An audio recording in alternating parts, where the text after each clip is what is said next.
কুষ্টিয়ার ছেউরিয়া আখড়াবাড়িতে শেষ হচ্ছে লালন মেলা। নানা আনুষ্ঠানিকতায় সাধু সঙ্গীর পর বাউল সাধকরা ফিরছেন নিজ নিজ গন্তব্যে। বিদায় বেলায় অশ্রুসিক্ত সাধক ও ভক্তরা। এ নিয়ে আরও জানাতে ছেউরিয়া আখড়াবাড়ি থেকে যুক্ত হয়েছেন মেজবাউদ্দিন পলাশ।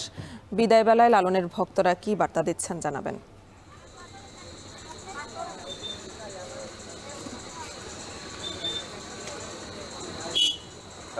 সকাল থেকেই কিন্তু আমি দেখেছি, আমি ঘুরেছি, সকাল থেকেই কিন্তু রয়েছে এখন সন্ধ্যা।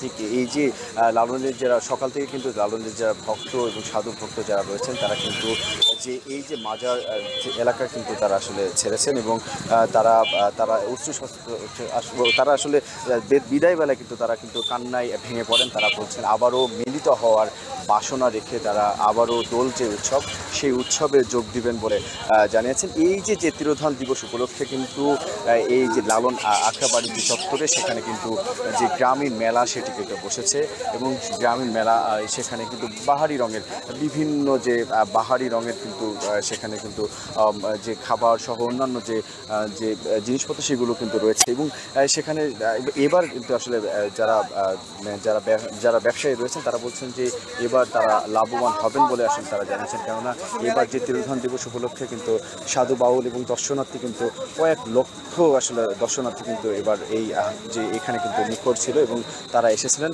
ঠিক এই সময়েও কিন্তু আসলে আমরা দেখেছি যে এই সময়েও কিন্তু যারা লালন বা ভক্ত এবং অনুসারী যারা রয়েছেন তারাও যে ঠিক আপন নিরে ফিরছেন। তবে যে মেলা সেই মেলা কিন্তু চলবে কিন্তু আরও একদিন।